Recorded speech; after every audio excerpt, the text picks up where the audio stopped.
We now enter a completely different world from that of Mesopotamia. In the next 2 lectures, we're going to describe ancient Egyptian civilization, arguably the longest lived and the most flamboyant of all the civilizations, one that has the greatest appeal to a large audience. We're going to devote 2 lectures to this. The first one will cover the beginnings of ancient Egyptian civilization, which developed at about the same time as the Sumerian city-states, and we'll end with a description of the Old Kingdom, the era of the pyramids. And then in the next lecture, we'll talk about the classic period of Egyptian imperial civilization of the Middle and New Kingdoms, as a sort of setup for a wider look at the Eastern Mediterranean in subsequent lectures. In this lecture, we begin by describing what was happening in Egypt before the civilization came. We'll describe the competing kingdoms which flourished along the Nile after 4000 BC, and describe how 2 of these kingdoms, Nekhen, then This, became dominant in Upper Egypt. And we'll also discuss the important symbolic meaning of unification, because Egyptian civilization was always deeply driven by symbolism. Then we'll discuss the consolidation of the new state, culminating in the pharaoh Djoser's dramatic move towards pyramid burial in about 2650 BC. And then we'll describe the wave of pyramid building by Old Kingdom kings, which culminated in the magnificent pyramids of Giza near Cairo. And then finally, we'll describe the Old Kingdom court and the foreign policy of the pharaoh before recounting the collapse of the Old Kingdom in about 2180 BC. By 5000 BC, and as we saw in an earlier lecture, small farming villages flourished along the Nile, from the first cataract at Aswan to the Nile Delta. This long, linear, green arrow of fertile land heading north through the Sahara Desert is the setting, the stage, as it were, for ancient Egyptian civilization. 2,000 years later, in about 3100 BC, this patchwork of small kingdoms which developed from these villages had become a unified state, ancient Egypt. Now, from the very earliest days of agriculture, Egypt was really 2 worlds within this linear universe. There was Upper Egypt, a narrow floodplain which extended from the first cataract at Aswan to about the region of modern Cairo. And then there was Lower Egypt, flat, comprising largely the broader valley, and the flat Nile Delta, where the river flows into the Mediterranean. It has been likened to a lotus flower, with the flower at the Mediterranean and the stalk going deep into Africa. The geography of the Nile meant that Egypt was very different from Mesopotamia. It was a linear land, with settlements along the river being linked by the Nile. By about 4000 BC, around the time when cities were beginning to develop in Mesopotamia, many small kingdoms had sprung up along the Nile. They traded and competed with one another in an endless game of what one Egyptologist, Barry Kemp, has called a game of political monopoly. Everyone, the leaders, were maneuvering for advantage, for diplomatic advantage, for prestige, for wealth, for control of vital resources. They were trading such things as brightly painted pots over large distances. And inevitably, through this process of political monopoly, some of these kingdoms became more cheerful, more powerful than others. These are known as pre-dynastic kingdoms, kingdoms which predated the beginnings of dynastic Egypt, the great dynasties of the pharaohs after 3100 BC. And these pre-dynastic kingdoms were the main players in the unification of Egypt, the competition between them. The best known of them, flourished in Upper Egypt: Nagada, Nekhen, and This. The latter kingdom was near the settlement of Abydos, which, with its narrow valley, was the traditional Egyptian gateway to the underworld. There's always been this very close relationship between the Egyptians and the other world, and the continuity of the world epitomized by the sun rising and setting every day in a cloudless sky. Each of these kingdoms was centered on a growing town of rectangular mud brick buildings, set in the midst of intensely cultivated riverside fields, watered by the Nile's annual inundation. Why was agriculture so successful in the Nile? Because every summer the rains from Ethiopia and Central Africa brought a flood down the Nile, which inundated the flat floodplain on either side of the river, only a few meters, not a great deal, dropped silt on the land, and then retreated gradually, renewing, as it were, the fertility of the soil every season. Now, common myth has it that this flood continued year after year, that the Nile was endlessly bountiful, that there was always plenty to eat. In fact, the Nile was a capricious river, and these floods varied greatly from year to year. So the pharaohs put a great deal of energy into measuring and predicting the height of the flood using nilometers by the side of the Nile.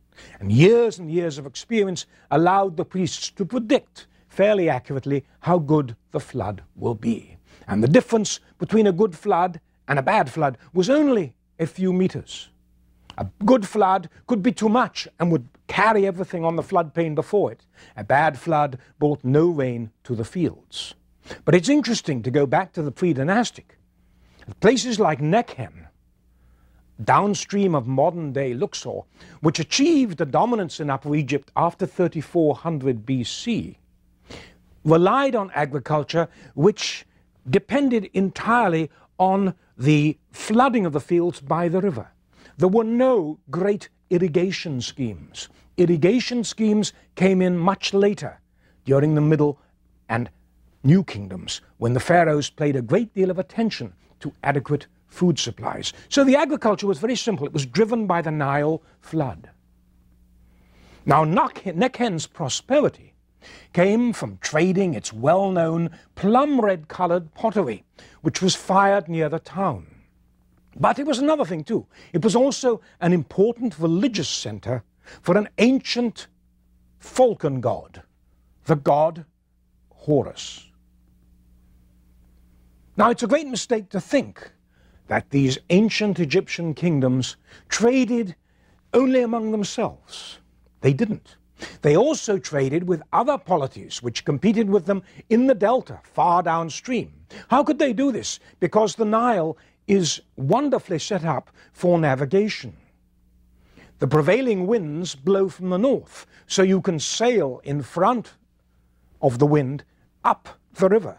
And when sailing ships came into use very early in Egyptian times, they provided a way of fighting the current. Downstream, although you were against the wind, you went down with the current. So you had excellent communications between settlements and kingdoms at considerable distances. And it's very interesting also to note that at this very early time, there were already connections with distant Mesopotamia, identified by such things as cuneiform tablets and other distinctive artifacts. As time went on, trade along the river and to other lands became so complex that writing and record-keeping came into being, not here in the form of wedge-shaped cuneiform script, but in the form of hieroglyphs, the Greek word for sacred writing. At first, scholars thought that these were picture symbols, but in fact, the script is phonetic. Writing probably first developed in Mesopotamia. Why do we say this? Simply because Uruk was earlier than Egyptian towns. But the writing that developed also developed in Egypt independently. Egyptian priests, who were probably the first scribes, developed their own script, which was much easier to write with a pen on papyrus reed paper. They didn't use clay where you stamp the script into wet clay. Here they used papyrus. Why? Because papyrus was abundant. A classical case of a solution coming from abundant raw material. So you had these various kingdoms competing with one another the length of the Nile. And then in about 3100 BC, the exact date is still a little vague, these competing kingdoms became a single unified state. It is very important to understand that this process of unification, the notion of unification, the notion of what the Egyptians called two lands, was of critical importance to the entire ideology of ancient Egyptian civilization. Unification meant two lands came together. Unification meant order, the opposite of chaos. It was not a process that happened overnight. It was a process that was the combination of centuries of constant diplomacy, local wars, and conquests. It was the culmination of local political and social developments which resulted from centuries of change, rapid and then gradual change, a constant trajectory towards larger political units. In the centuries before 3000 BC, for example, the larger villages and towns became the focal points of different territories that were eventually to become the nomes or provinces of the Egyptian state. Throughout Egyptian history, there was a bit of a tension between the provincial rulers and the provinces and the centralized government. And when, as did happen a couple of times, ancient Egyptian civilization fractured, it was these provincial governors competing with one another that were the real political power. Lower and Upper Egypt were eventually unified by a series of shadowy rulers from the town and kingdom of This, near Abydos. We don't know much about them except for some cemetery excavations which have yielded a few tantalizing clues as to who these people were. Their names were such as Scorpion and Nama. They reigned around 3100 BC. Egyptologists call this Dynasty 0, the first of all ancient Egyptian dynasties.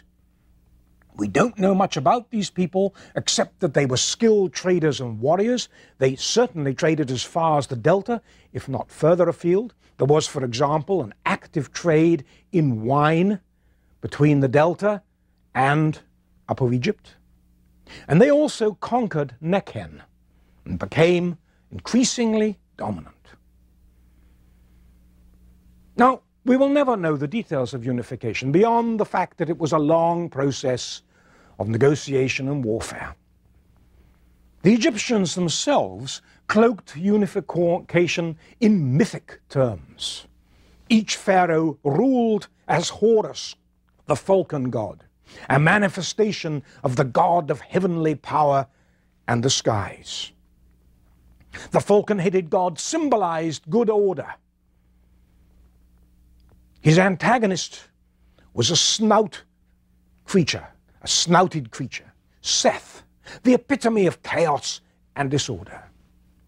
And the conflict between these two gods, Horus and Seth, symbolized the struggle between the forces of order and the forces of anarchy.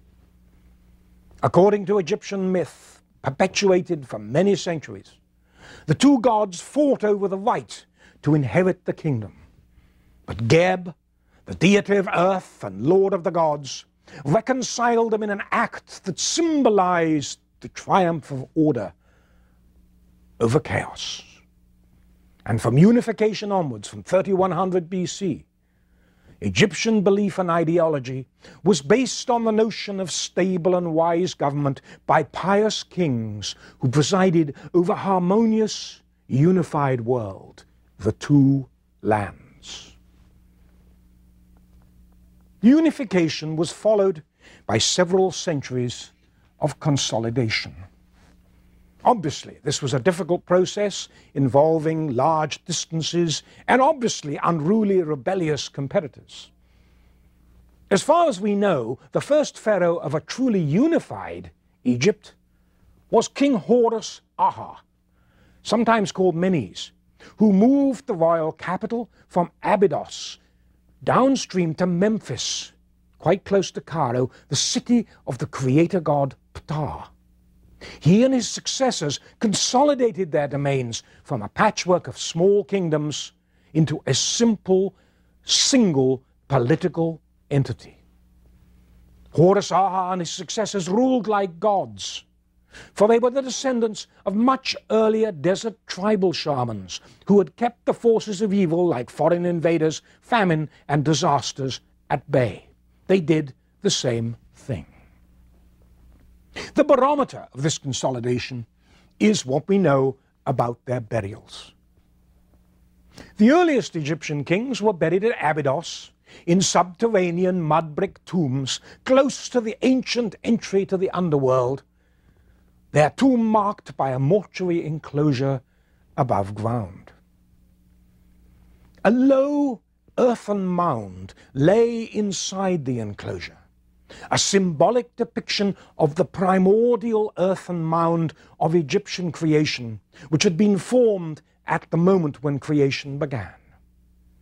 Nearby lay pits containing wooden boats, funerary craft designed to carry the dead kings symbolically across the heaven, just as the sun god Re journeyed across the heavens from sunrise to sunset, in the endless cyclical pattern of human existence.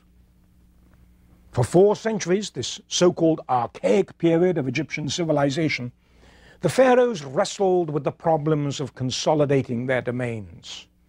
They used propaganda, proclaiming that they maintained order in the presence of a supreme divine force, the power of the sun. They cast themselves as herdsmen and protectors of the people, as warriors and builders. In chants and hymns, on temple walls and in public ceremonies, they repeated the message again and again. The Pharaoh is divine and infallible. And remember the word infallible. The Pharaoh is eternity. And then, somewhere between 2650 and 2630 BC, the Pharaoh Chosa came to the throne, and he ruled for 19 years. His vizier, or prime minister, was the high priest of Memphis, a man called Imhotep, who was also a brilliant architect. Imhotep, in a bold move, designed a new royal burial place for his monarch, a stepped pyramid, which depicted the primordial earthen mound in stone. This pyramid, stepped tower, as it were, was a stairway to heaven, to the realm of the sun god. Chosa was buried under this pyramid, which formed part of an elaborate mortuary complex, a setting for the display of kingship and of the ruler himself. For example, a central courtyard laid out the symbolic boundaries of the two lands, and the pharaoh would pace round them in a public ceremony. Chosa's reign was a turning point. He immediately preceded the Old Kingdom period of Egyptian history, which lasted from 2575 to 2180 BC. His successors emulated his burial habit. They decided that pyramids were the worthy display. They embarked on what we can only call an orgy of pyramid construction, which culminated in the building of the magnificent pyramids of Giza near Cairo, which were erected by 3 generations of kings between 2575 and 2494 BC. By the time construction began at Giza, the Egyptians, through trial and error, had mastered the perfect pyramid angle, 51 degrees, 50 minutes, 35 seconds. It was the pharaoh Khufu, said to be a despotic monarch, who commissioned the Great Pyramid in 2575 BC, the largest of the Giza tombs. The Great Pyramid stands 481 feet above the Giza Plateau and covers over 13 acres. Not to be outdone, his son Khafre built his pyramid immediately to the north, and his successor Menkaure erected his smaller version a short distance away. Now, it's a myth to think of just the pyramid as a single structure, just as a royal tomb. Each pyramid was an elaborate complex of different features, mortuary temples where offerings were made to the dead king, a causeway which linked the pyramid to the mortuary temple, and a large settlement and cemetery for the thousands of workers who labored on the pyramids. There were boat pits for the funerary boats. There were subsidiary pyramids for queens.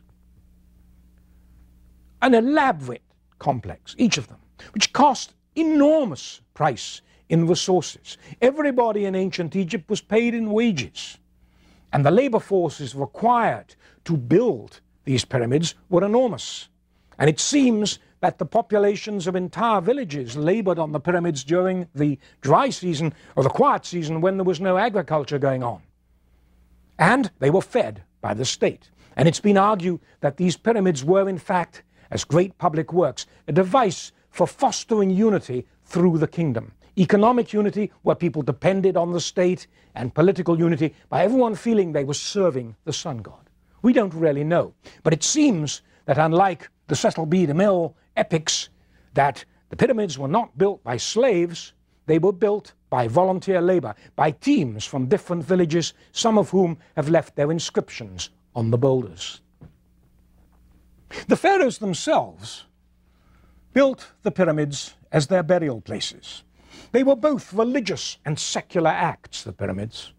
Theologically, they were structures where life and light and death and darkness met. Symbolic sun rays that served as a ladder so that the ruler could join the sun god Re in the heavens.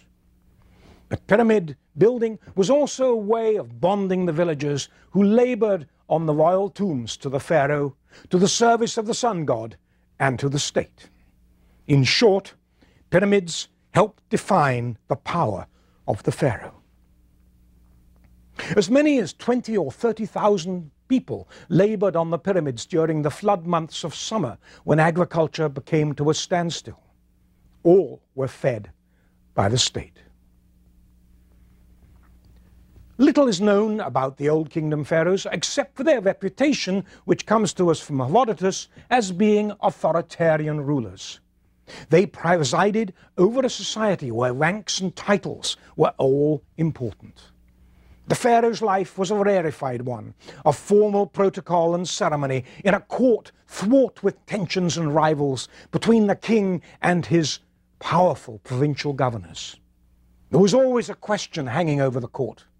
What happened if the king died suddenly? Who would succeed to be the next pharaoh? A very relevant question at a time when life expectancy was short and high infant mortality rates a reality.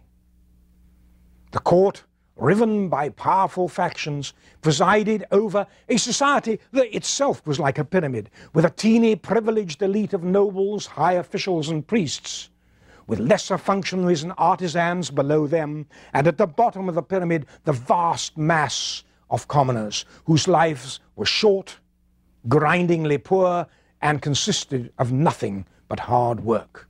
The pharaoh and his court lived off the monotonous labor of the commoner.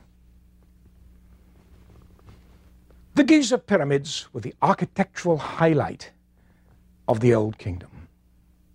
Thereafter, pyramid construction tapered off, perhaps because of the expense. There was another change too. The administration of government for the state had for many centuries rather resembled a family business run by high nobles, all of whom were related to each other and to the royal family. Now things changed. The business of running the state passed to trusted commoners, officials of vast administrative experience.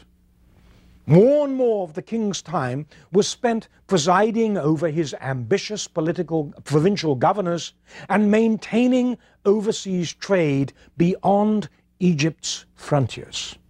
Egypt, for example, had almost no timber.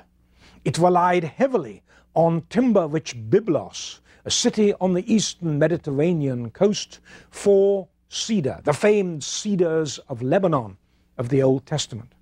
And it's no coincidence that this trade was a royal monopoly.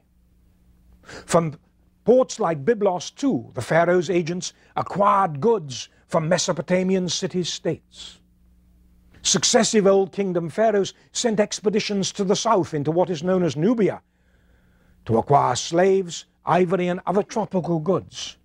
The Egyptians called Nubia the land of the bowmen because the Nubians were skilled archers who often served in Egyptian armies. The land upstream of the first cataract was Nubia, an unknown land from which tropical products and eventually gold helped nurture the kingdom. The last Old Kingdom pharaoh was Pepi I. Pepi II, I beg your pardon, who came to the throne in about 2278 BC. He reigned for over 60 years. Some people believe he reigned as long as 94, but that's stretching credibility. Pepi's reign began well, but he was soon beset with misfortune. After about 20 years of his reign, in 2258, King Sargon of Babylon, whom we met in the previous lecture, sacked Byblos and destroyed a major source of the royal wealth, the monopoly in the timber trade. At the same time, a drastically weakened and poorer pharaoh had to deal with increasingly rebellious provincial governors. He paid them off with lavish gifts, but this didn't work. The only thing that kept him going was his long experience, his long reign, and his prestige. He died. And at about that time, a series of poor floods, starting in about 2180 BC, brought chaos. Throughout most of the Old Kingdom, the floods had been good. The pharaoh's kingdom had been prosperous. Harvests had been good. But now, the poor floods brought famine. It is said that people could walk across the Nile in Upper Egypt dry-shod. People starved. The central government, headed by a series of weak pharaohs, collapsed soon after Pepi's death. What happened? The central authority evaporated, the pharaoh was unable to feed the people, and the kingdom dissolved into a series of competing kingdoms headed by warlords. Now, the pharaohs for centuries had preached that they were infallible. But here was a flood. Here was no flood. The pharaohs obviously had no control over the kingdom, and their prestige evaporated because they did not control the flood and could not stave off famine. They were proven fallible. The local provincial governors behaved now like kings and boasted in their funerary inscriptions of how they saved their people from starvation. And the future of ancient Egypt was seriously in doubt because the kingdom had come apart. In this lecture, we've looked at the origins of ancient Egyptian civilization among a patchwork of small kingdoms along the Nile, which grew up after 4000 BC. We described the process of diplomatic and military monopoly, which made Nekhen and then This come to dominance, and how unification took place in about 3100 BC, an event surrounded by intense symbolism. Then we described Old Kingdom Egypt, the pyramid building, and the building of these pyramids which served both religious and secular purposes. And then finally, we described how this remarkable kingdom came apart.